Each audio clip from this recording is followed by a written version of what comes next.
ദൈവത്തിന് മഹത്വം. ശ്രദ്ധിക്കുന്ന എല്ലാവർക്കും യേശുക്രിസ്തുവിൻ്റെ നാമത്തിൽ സ്നേഹവന്ദനം. ദൈവരാജ്യം ഇങ്ങനെയുള്ളവരുടേത് ആകുന്നു. കല്ലെറിയാൻ കാത്തിരിക്കുന്ന ഒരു പറ്റം ജനം, ഇവൻ എന്തു ചെയ്യും എന്ന് ഉറ്റുനോക്കിക്കൊണ്ടിരിക്കുന്ന ഒരു കൂട്ടം. അതിൻ്റെ മധ്യേയായിരുന്നു യേശുക്രിസ്തുവിൻ്റെ പരസ്യ ശുശ്രൂഷ.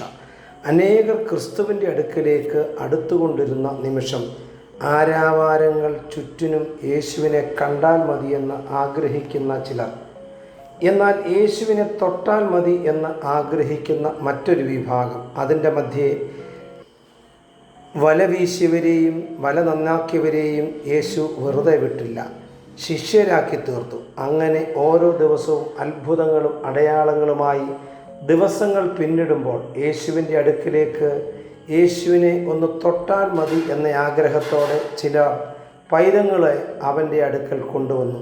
എന്നാൽ കേട്ടതിലും ആഗ്രഹിച്ചതിലും വിപരീതമാണ് സംഭവിച്ചത്. യേശുവിൻ്റെ കൂടെ നടന്ന ശിഷ്യന്മാർ തന്നെ തടസ്സം നിന്നു. എന്തിനാണ് അവർ ശിശുക്കളെ തടഞ്ഞത്?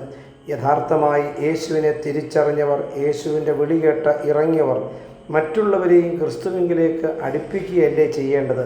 നേരെ മറിച്ച് ശിഷ്യന്മാരുടെ കണ്ണിൽ പൈതങ്ങൾക്ക് സ്ഥാനം ഇല്ലേ? എന്നാൽ യേശുവിൻ്റെ പ്രതികരണം മറ്റൊന്ന് ആയിരുന്നു. യേശുവോ അവരെ അരികത്ത് വിളിച്ച്, പൈതങ്ങളെ എൻ്റെ അടുക്കൽ വരുവാൻ വിടുവീൻ, അവരെ തടുക്കരുത്, ദൈവരാജ്യം ഇങ്ങനെയുള്ളവരുടേത് ആകുന്നു.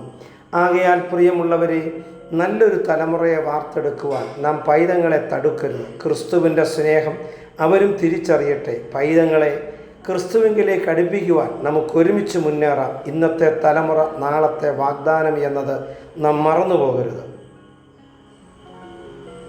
Pastor Jose Thomas Jacob, IPC Sunday school association director.